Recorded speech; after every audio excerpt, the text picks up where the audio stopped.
മറ്റു വാർത്തകൾ നോക്കുമ്പോൾ മുഖ്യമന്ത്രി പിണറായി വിജയന്റെ മകൾ വീണയുടെ കമ്പനി ഉൾപ്പെട്ട മാസപ്പടി ആരോപണ കേസിൽ വിജിലൻസ് അന്വേഷണം വേണമെന്ന ആവശ്യം ഹൈക്കോടതി തള്ളി.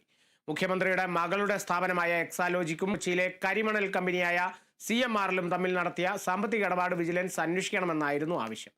മൂവാറ്റുപുഴ വിജിലൻസ് കോടതി നേരത്തെ ഈ ആവശ്യം തള്ളിയിരുന്നു. ഇതിനെതിരെ മാത്യു കുളനാടൻ MLAയും കളമശ്ശേരി സ്വദേശിയായ ഗിരീഷ് ബാബുവും സമർപ്പിച്ച റിവിഷൻ ഹർജികളാണ് തള്ളിയത്. പ്രതിഫലം നൽകിയെന്ന ആദായനികുതി സെറ്റിൽമെന്റ് ബോർഡിന്റെ കണ്ടെത്തലിൽ മുഖ്യമന്ത്രി പിണറായി വിജയൻ, മകൾ വീണ വിജയൻ എന്നിവർക്കെതിരെയുള്ള അന്വേഷണം നടത്തണമെന്നായിരുന്നു പരാതിയിലെ ആവശ്യം. അന്വേഷണാവശ്യം തള്ളിയ വിജിലൻസ് കോടതി ഉത്തരവ് റദ്ദാക്കി വീണ്ടും തീരുമാനമെടുക്കുന്നതിനായി വിജിലൻസ് കോടതിയോട് നിർദ്ദേശിക്കണമെന്നായിരുന്നു രണ്ട് ഹർജികളിലെയും പ്രധാന ആവശ്യം. എന്നാൽ പരിശോധന ആവശ്യപ്പെട്ടുള്ള ഹർജികൾ തള്ളിയ ഹൈക്കോടതി വിധി മുഖ്യമന്ത്രി പിണറായി വിജയനും മകൾ വീണയ്ക്കും വലിയ ആശ്വാസമായി.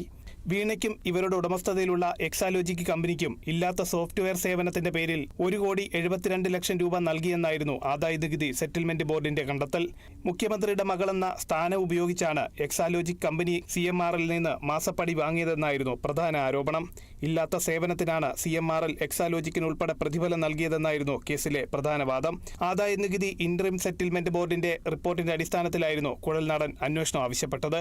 ആദായനികുതി വകുപ്പും CMRലും കക്ഷികളായ വിഷയത്തിൽ മുഖ്യമന്ത്രിക്കും മറ്റുമെതിരെ വിജിലൻസ് അന്വേഷണം ആവശ്യപ്പെടുന്നത് നിയമപരമല്ലെന്ന് പ്രോസിക്യൂഷൻ വാദിച്ചു. റിപ്പോർട്ട് കോടതി ഉത്തരവിന്റെ സ്വഭാവത്തിലുള്ളതല്ല, ഇത് രഹസ്യരേഖയായി സൂക്ഷിക്കേണ്ടതായിരുന്നു. ഈ റിപ്പോർട്ട് അനുസരിച്ച് അന്വേഷണം ആവശ്യപ്പെടാനാവില്ലെന്നും സർക്കാർ വാദിച്ചു.